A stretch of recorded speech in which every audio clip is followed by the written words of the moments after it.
उत्तर प्रदेश के बहराइच जिले के महाराजगंज हिंसा मामले में हर रोज नई नई परतें खुल रही हैं। मंगलवार को महसी क्षेत्र के विधायक सुरेश्वर सिंह ने इसे पूर्व नियोजित की संज्ञा दे दी। काजीपुरा स्थित अपने आवास पर प्रेस वार्ता के दौरान सुरेश्वर सिंह ने डीजे पर बज रहे गाने को लेकर कहा कि उन लोगों ने गणेश पूजा में भी इस गाने पर आपत्ति जताई थी, लेकिन ना थाना अध्यक्ष ने बताया, ना समितियों ने बताया। इस बारे में बताया गया कि गोलू मिश्रा नाम का एक लड़का है जो रेहुआ मंसूर का रहने वाला है। उसकी उम्र करीब 13 से 14 साल है। वह अब्दुल हमीद के यहाँ काम करता है। उसकी बाकायदा रिकॉर्डिंग है कि सुबह अब्दुल हमीद और उनके लड़के बंदूक की सफाई कर रहे थे और कारतूसों को सुखाने का काम किया जा रहा था। वह लोग कह रहे थे कि आज अगर संदीप आचार्य का गाना बजा तो गोली चलेगी। एक सवाल के जवाब में उन्होंने कहा कि गाने में पाकिस्तान मुर्दाबाद बीच बीच में कहा जा रहा था। उन्होंने यह भी कहा कि भारत में इस गाने पर किसी को आपत्ति नहीं होनी चाहिए। लोगों ने बताया है कि गणेश पूजा में भी इस गाने पे आपत्ति उन लोगों ने जताई थी, लेकिन वो विषय न तो थाना अध्यक्ष ने बताया न समितियों के लोगों ने बताया। और एक गोलू मिश्रा नाम का लड़का है रेहुआ मंसूर का, इसकी उम्र 13-14 साल है। वो अब्दुल हमीद के यहाँ काम करता है। उसकी बाकायदा रिकॉर्डिंग है कि सुबह से ही अब्दुल हमीद और उनके लड़के बंदूक निकाल करके उसकी सफाई कर रहे थे और कारतूसों को सुखाने का काम किया था और कहा था कि अगर आज गाना बजा संदीप आचार्य का तो आज गोली चलेगी। गाना कुछ आपत्तिजनक था क्या?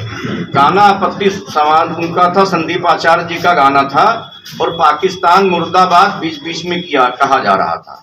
अगर पाकिस्तान मुर्दाबाद भारत में आपत्तिजनक है तो उसको आप आपत्तिजनक मान सकते हैं। वहीं समाजवादी पार्टी के मुखिया अखिलेश यादव के आरोपों का जवाब देते हुए सुरेश्वर सिंह ने कहा कि हमने जो एफआईआर कराई उसमें कहां से यह बात आ गई कि भाजपा ने दंगा कराया।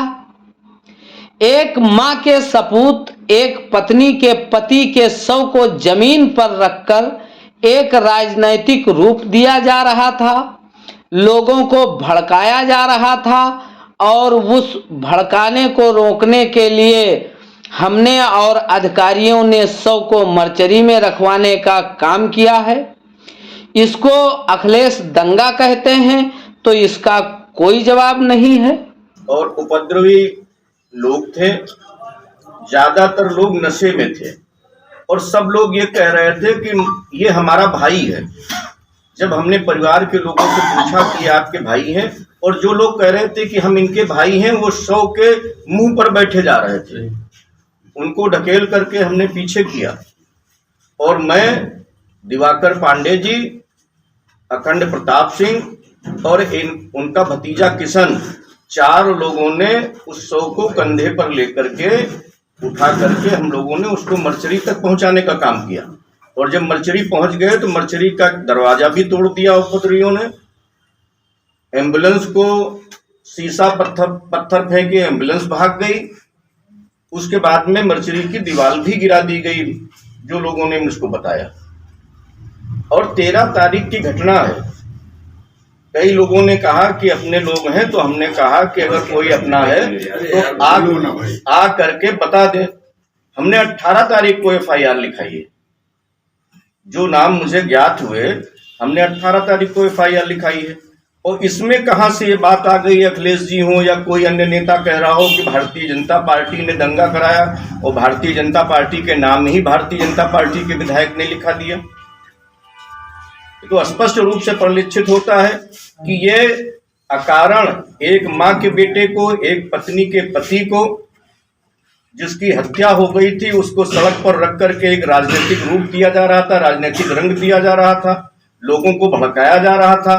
और उस भड़काने को रोकने के लिए और उसको सुरक्षित उठा करके हमने और जिलाधिकारी और सिटी मजिस्ट्रेट डीआईजी कमिश्नर सारे लोग मौजूद थे, उन लोगों के साथ में जा करके अगर हमने मर्चरी में रखाने का काम किया है।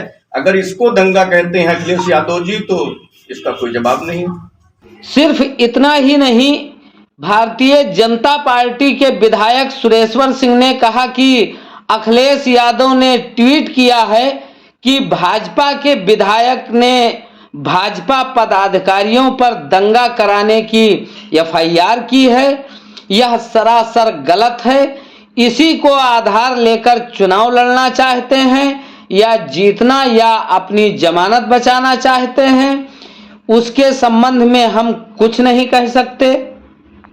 वहीं अपनी गाड़ी पर गोली चलने के संबंध में उन्होंने बताया कि भीड़ में विपक्ष के लोग हो सकते हैं, उसमें कुछ लोग शराब पिए हुए भी थे और तरह तरह की बातें कर रहे थे।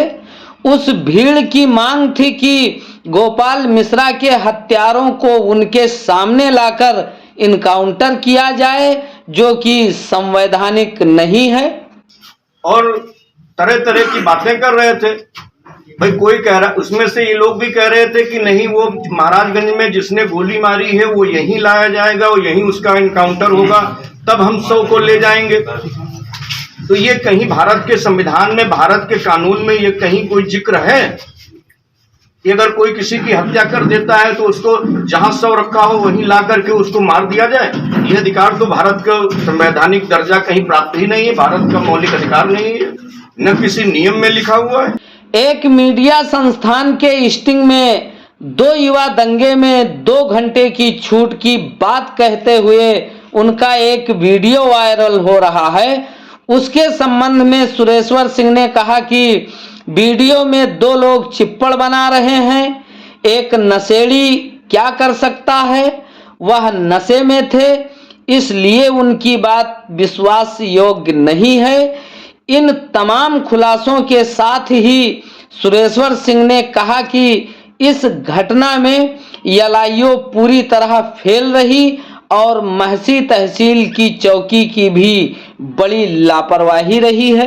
एलआईओ की तो टोटल फेलेवर है, एलआईओ का और तहसील की चौकी, महसी तहसील की चौकी और थानाध्यक्ष से हमारी यही अपील है कि जो हो चुका उसको वापस नहीं लाया जा सकता है, लेकिन पहले जैसा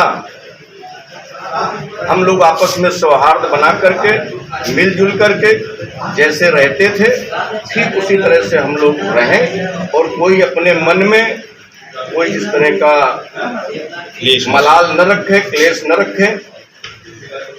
और जैसे जीवन चल रहा था, बहराइच जनपद जैसे चल रहा था, महाराजगंज जैसे चल रहा था, रहुआ मंसूर जैसे चल रहा था, ठीक उसी तरह से चल रहा है।